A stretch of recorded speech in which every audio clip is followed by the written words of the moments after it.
Can everybody come back to your seats, please?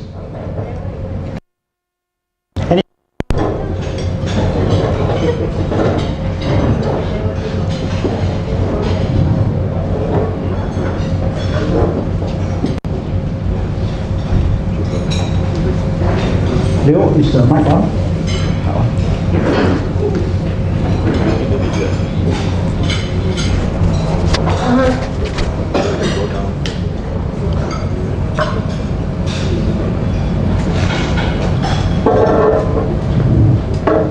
Guys, don't take your own sweet time, lah.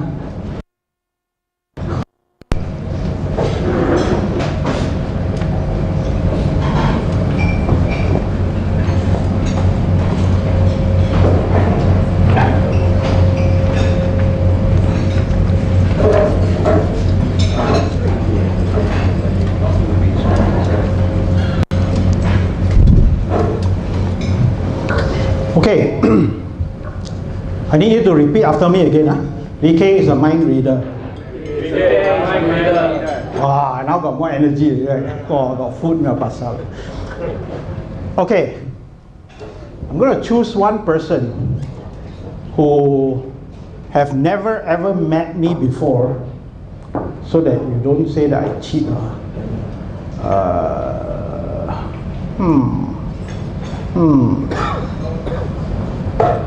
By the way, looking down doesn't mean I'm not going to choose you. Amy. Yeah, can somebody pass the mic to her, please? Can you help? And on the mic.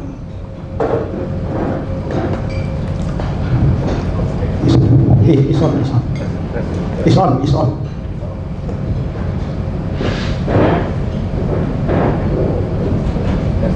It's okay, I think my voice is loud. Okay. Everybody say hi to Amy. Hi. Karen, do you off it? Hi everyone.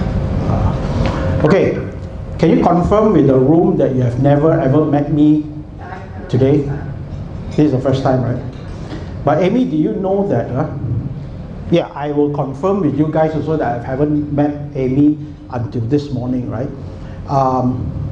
But Amy, did you know that the moment you walked into the room today, I practically read your mind, and it's as though like we have met 2 lifetimes ago and carried on 3 lifetimes in. So, and I'm going to prove to you how is it that I am able to read your mind. Now, we have just recently celebrated our Chinese New Year, right? And typically, other than visiting relatives, eating a lot and all this, typically during our free time, what do? We probably play some cards with some friends and all this. Are you familiar with the cards? Yeah. You are? Mm-hmm. So you are very good at gambling, right? Oh, Wow, okay.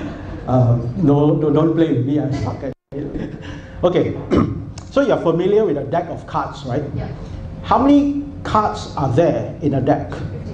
52 cards, right? And how many colors are there? 2. Black. Red and black. So between black and red, lights. Okay, thank you. Between black and red, which would you prefer?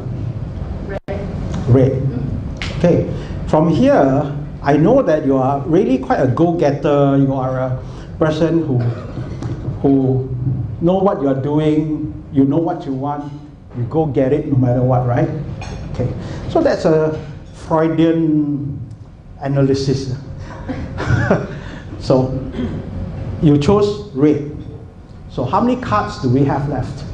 26. So we eliminate the black, right? So we have 52. We started with 52. Now we have 26. All right. Cards in a deck of cards, you know, is represented by 4 suits, right? Yeah. What are those suits? Hearts, diamond, spade, clover. It's called clubs. So we have the spades, we have the clubs, we have the diamonds, we have the hearts. And which suit represents the red? Diamonds and hearts. Oh, you really know your stuff, huh? Okay, so we eliminate the spades. Okay, so now what do we have? We have the red, which is Diamonds and hearts. diamonds and hearts, right? How many cards are there now? 26. Say again? 26. No, 26, then you minus off the ace, the spades and the clubs. So you have, Isn't that a house there? say again? Isn't it? Okay, never mind. So anyway, between hearts and diamonds, which would you prefer? Hearts. You prefer hearts. So not only is Amy a very go-getter, confident kind of person, she is also somebody who is altruistic. She is also somebody who, is a nice person generally. Yeah. So as a souvenir, take the hearts, keep it in your bag, take it home later to remind yourself to be a nice person in spite of all your go-getting power and energy, right? So what do we have left? So I'm taking my hearts back. So we have diamonds, red. Yep. So we have 13 cards left, right? Yep. Wow, you're mathematically talented. Okay, so we have 13 cards left, right? So out of these 13 cards, there are number cards and the picture cards, right? Right? So ace can be considered as a number card, right? Yep. So numbers and pictures, which would you prefer? Numbers. So from here we know that not only is she an altruistic person, she is this and that, but she is one of those who are no nonsense. She is a very process-oriented person. She knows what she wants. This is how I want it and whatnot. As opposed to if she's a picture person, then she's a little bit more frivolous and flamboyant and whatnot, right? So obviously you are not that type of person, right? Did I get it a bit correct so far? Okay, cool. So you prefer the numbers, okay? Numbers, you have the even and the odds. Which would you prefer? You prefer the even. Excellent choice. What is the highest even that you can think of? In the deck of cards. 10, right? The highest even will be 10. So now what do we have? We have 10 of diamonds. Can everybody confirm? Red, 10 of diamonds, right? Excellent. Did you know that the moment you walked into this room today, I knew that you were going to pick this card? Oh, that's really cool. Don't believe me. Not really. Not really. Somewhere. Joshua, if you don't mind, can you just go to the thingy there? There is a card that I left over there. That music console. Can you show everybody what card is this? What card does that say out loud? Diamonds. All right. Thank you, Amy, for being such a sport. You can return the mic now. So you see, magic or not? Magic. Good. Hey, give clap a bit lah. I think like hell, no, this one. You think simply come out with it. Now, I'm going to tell you how I did it. Would you like that? But first, can I just ask you this question? Do you think that I started out hoping and praying that she got this card, she chose this card? No. Obviously not, right? So what did I do? The first thing is that I needed to have my objective, correct? So I needed to have my objective. I knew that I wanted this card. That is why early in the morning I placed this card here as well, just for drama purposes lah. Okay, but my objective is always there. So I mumble to myself, 10 of diamonds, red. if I forgot this objective, I'll be in big trouble, right? So I needed to remember my objective. Obviously, I did not, play by ear and hope for the best, right? So what did I do? Did I have a strategy to do this? I had a strategy to do this? Now I'll tell you the strategy. So I asked her to choose between red and black. True? And she chose red. So in my heart, thank God. What if she chose black? Habis. Yeah, that's what most people will think like habis. Obviously, I don't think this way.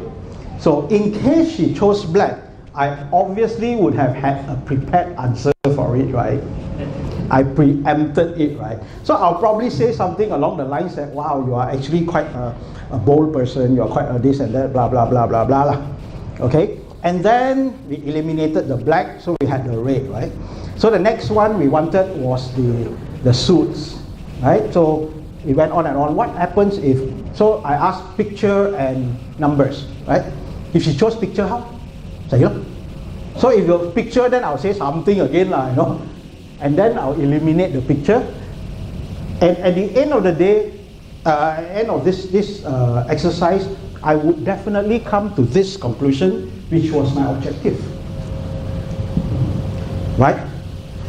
So what does this exercise tell you? Anybody? The exercise is that hope is not a strategy. But guess what most people do? Most people hope and pray for the best. It's not going to cut it. You absolutely need to have a strategy and you work towards that strategy. No matter what the client says to you, no matter what the client throws to you, you have got to preempt it. You have got to prepare for it. You have to have a strategy for it. And that's how a master operates. Khelefe, basically what he does is that he goes into a sales presentation or a business deal hoping for the best. Hoping that the client says something that he wants to hear or whatever, and then move on. Okay? So I wanted you to understand this part. So this is obviously Sun Tzu Art of War. It says tactics without strategy is a noise before defeat. Think about it a little bit.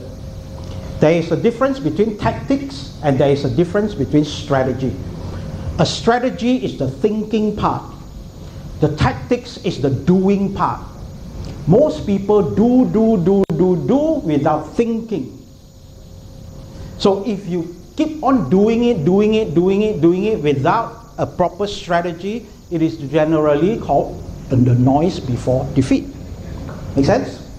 So what I'm going to do today, or rather this session, I'm going to pick up the pace a little bit. It's going to be a little bit faster. Just now Melissa was saying that, I clicked the slides too fast and all this. Well, I can't click slower because I need to go faster because I'm against the clock one. Okay, but do not worry about it. I will give you all this material, so don't worry about it. Okay, next thing I want to share with you is this. I'm going to give you strategies. Again, as I promised early in the morning, I'm not just going to talk about concept, which you cannot use. So I'm going to give you proper strategies, but in my world, I like to simplify things. A lot of people like to complicate simple things, whereas I would like to simplify the already simple things. Okay, so I'm going to give you three strategies, and this is what I call the C-cube three-dimensional strategy. How many dimensions do you think most business people operate in? One dimension, right? Which is what? We have already established this morning. They only know one and one only strategy, which is how to get more clients. Out of 1 million people who come and ask me, 1 million people will say, Vicky, how to increase my business? How to get more clients? How to get more clients? I say, you have nothing better to ask me than just to how to get more clients. I'm going to tell you how you can exponentiate your business by making it so much easier by focusing on 3 dimensions. So from today onwards, I would like to ask you to think in 3 dimensions. Don't think in 1 dimension, which is client. And by definition, what is client? Client is basically your leads or your referrals, right? Basically your traffic. I'm going to introduce to you 2 more dimensions. One is the conversion. You can have tons and tons of traffic, tons of leads, but you do not convert them. What's the point? Remember the white top funnel? Referrals and leads, if you do not convert them. So today I'm going to share with you strategies, really good actionable strategies that tomorrow you can immediately double your business. Okay? And this includes, in one single stroke, it helps you reduce the sales cycle time. Okay? The third C is the consumption. If we only talk about traffic and we only talk about conversion, what else can we do? We can increase the size of consumption, and consumption consists of 2 things, 2 elements. The size of each transaction. If on average you buy from me 1,000 ringgit, how can I make you or inspire you to buy 1,002 instead? That's increasing your transaction size, right? How can I